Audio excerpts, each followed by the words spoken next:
Hi there, here is the update for today. This is as close as I'm gonna get to having my feisty visitor be participating in today's video. So we got up early and worked most of the day, and then at about 3 o'clock I was pushing John out the door because if you've ever landed in a city at night or like walked around in the first few times at night, it just feels, night makes everything sketchy, makes everything look different. And BA looks really different at night. So a lot of times they pull down over the small shops and stuff, they pull down metal gates and they have graffiti on them. So while it's perfectly safe, it can feel perfect, it can be perfectly safe and feel that way during the day. At night, it feels a little bit sketchy.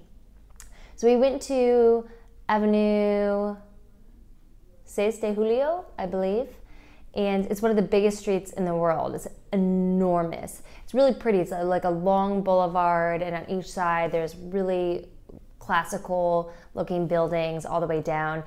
But there's 4 lanes, and then you stop, and then there's 4 more lanes, and then there's bus lanes, and then 4 more lanes and 4 more lanes. It's crazy. And it takes you like 5 minutes to just cross the street.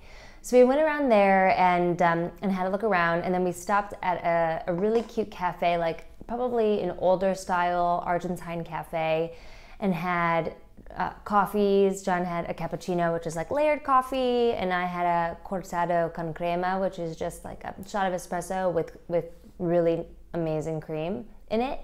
And then we had a media luna, or like a croissant with ham and cheese, which was just like amazing and such a staple and awesome. But after it, we both agreed that we like had to walk it all off. So we walked for about 2.5 hours home, and we stopped along the way and like moseyed about, if you will. But I think that's why my visitor is a little tired today.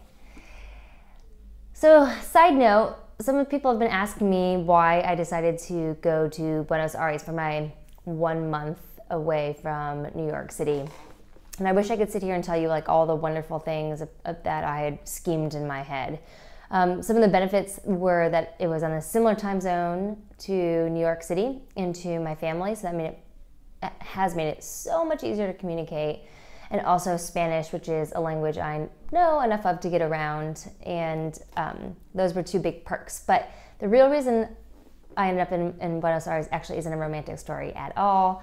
John and I had a trip planned earlier this year, and what happened was I planned a trip with my mom to go to Spain and felt guilty that John wasn't included, so put a trip on the agenda for like a month and a half down the road that was like I'm sorry, let's go to Buenos Aires trip.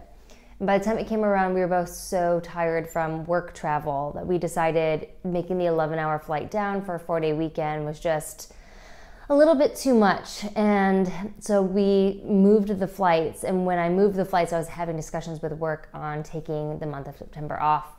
So I ended up just moving that flight and making it an entire month. Actually, I shouldn't say that. My dad moved it for me because, as a lot of you know, he's a airline genius.